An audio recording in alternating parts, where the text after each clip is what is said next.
aspirante da comunidade católica Sal e Luz, e nós da comunidade Sal e Luz estamos preparando, né, e disponibilizando as formações sobre os Santos Anjos. Nossos estudos estão baseados na Suma Teológica de São Tomás de Aquino, no Catecismo da Igreja Católica, também neste livro do Monsenhor Jonas Abib, Anjos, Companheiros do Nosso Dia a Dia, e, enfim, na tradição da Igreja, nos relatos de santos, toda esta riqueza que a Igreja pode nos oferecer e nos oferece, né, na tradição, na história, enfim. Vamos rezar esta oração já, suplicando mesmo a presença deles sobre nós, sobre a nossa vida, para nos ajudar a mergulharmos ainda mais nos mistérios de Deus.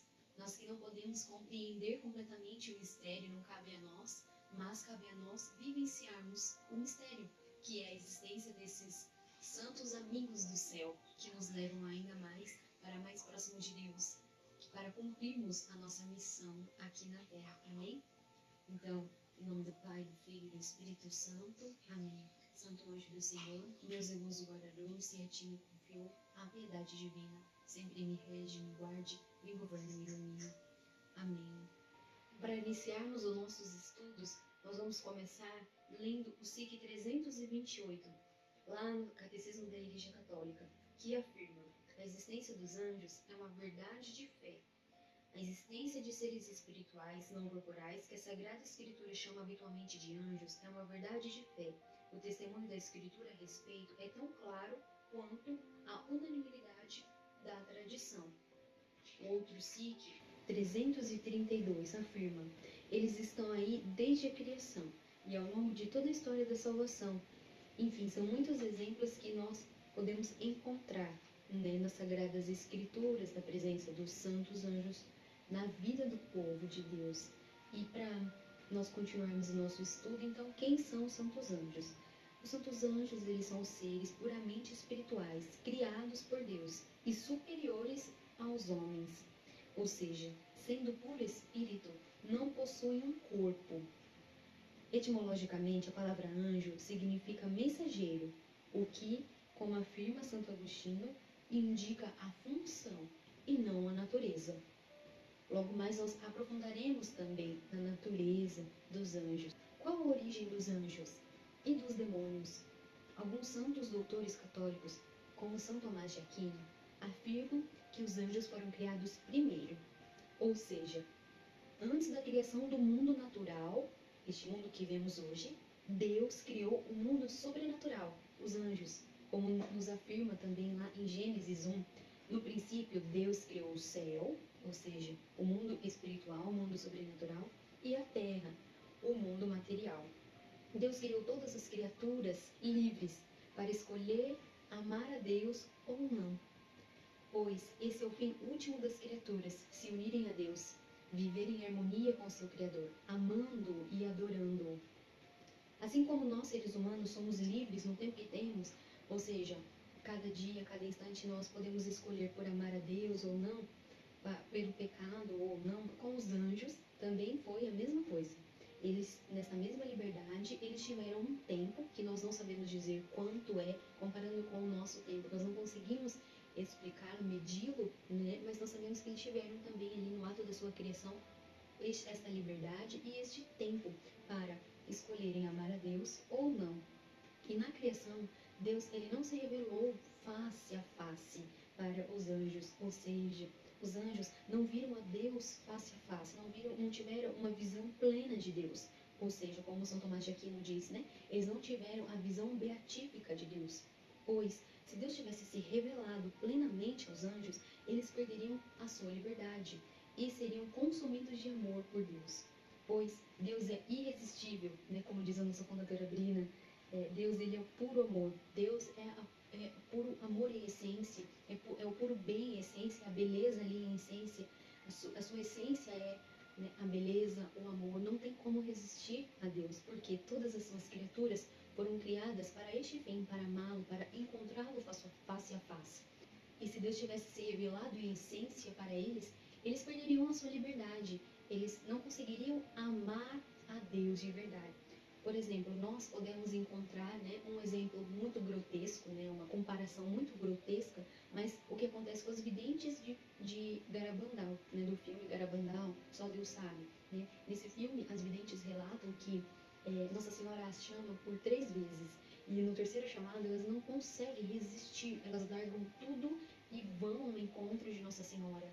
Por quê? Porque a voz de Nossa Senhora, a presença de Nossa Senhora, já faz com que elas percam completamente a liberdade de dizer não. Elas simplesmente largam tudo e vão para a presença de Nossa Senhora, para a aparição de Nossa Senhora. Então, este é um exemplo muito pequeno, né, para nós pensarmos que, imagina só essa realidade, este exemplo com os anjos, né, no ato de sua criação. Um dado importante também é que eles já foram criados com toda a inteligência a qual Deus desejava dar para cada anjo. Ou seja, o anjo ele não aprende, não é necessário que ele aprenda, ele não tem mais nada a aprender, a descobrir. Eles são seres inteligentíssimos. Por quê? Porque no ato de sua criação, Deus já depositou ali em todas, né, as suas criaturas angélicas, tudo aquilo. Cada uma delas necessitava, né, aprender para enfim, amá-lo, para conhecê-lo, né? E neste sentido, né, Deus ele pediu uma prova para os anjos, que como criaturas livres, eles precisavam, em sua liberdade, escolher a Deus, ou amar a Deus ou não, escolher por Deus ou não, porque Deus criou todas as suas criaturas livres. E os anjos também são criaturas de Deus. Eles não são seres, como nós vimos, mais superiores a nós, mas eles não são deuses, né? Só Deus é Deus. Os anjos, eles são criaturas também de Deus. E qual é essa prova, né?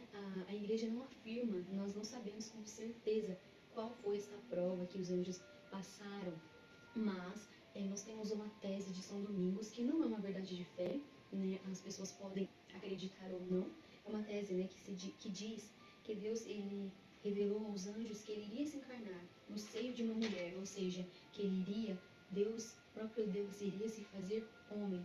E foi aí que uma das criaturas mais bela, o anjo mais perfeito, aquele em alto grau de perfeição, imagina só, uma criatura perfeita, dotada de dons, essa criatura, ela se revoltou contra Deus, e ela não acreditou no amor de Deus, e disse, não servirei. Quem é este anjo? Este anjo foi Satanás, Lúcifer, conhecido também, né? Ele começou então a seduzir os outros anjos, a enganar os outros anjos, para quê? Para que eles não servissem a Deus. E aí, como nós descobrimos ali, né, como nós lemos em Apocalipse 12, do 7 ao 9, né? Houve uma batalha no céu. Miguel e seus anjos tiveram de combater o dragão. E como aconteceu essa batalha? Como os anjos são seres espirituais, a luta deles é espiritual, ou seja, no campo das ideias, dos argumentos, né? Então, ou seja, Satanás, ele lançou ali ideias sedutoras e mentirosas para enganar os outros anjos, para seduzir os outros anjos. Ele, motivado pelo orgulho e pela vaidade, pela soberba, quis ser como Deus, ele foi seduzindo e mentindo para os outros anjos. Então, eis que surge o arcanjo Miguel com o argumento final, com sua humildade, ele consegue derrotar Satanás, né? Que ele diz, quem como Deus? Ninguém como Deus, né? Ele consegue derrotar com a sua humildade, a soberba, o orgulho e a vaidade de Satanás. Olha que São Miguel, né, o arcanjo São Miguel, ele não estava no mesmo grau, ou seja, na mesma hierarquia que Satanás. Satanás era uma criatura mais superior a ele. E Deus se utiliza de do arcanjo Miguel, para vencer a soberba e o orgulho de Satanás. Né? E então, né, como que o Apocalipse continua descrevendo essa batalha, né? Em contrapartida, então, os demônios, ou seja, os anjos decaídos, os anjos rebeldes, esses anjos que se rebelaram contra Deus, que disseram não servirei, eles foram precipitados à terra, por não haver mais lugar para eles no céu, como diz em Apocalipse 12, do 8 ao 9, né? E é importante nós entendermos então que aqueles anjos que permaneceram firmes no amor a Deus, na sua escolha por Deus, na liberdade que tiveram e no tempo que tiveram, eles então foram acolhidos no céu, ou seja, na glória de Deus, né? Eles tiveram então a visão beatífica, a visão plena de Deus. E, em contrapartida, os outros anjos não. Então nós podemos afirmar que os demônios nunca viram a Deus. Eles nunca viram a Deus face a face. E nosso estudo vai até aqui.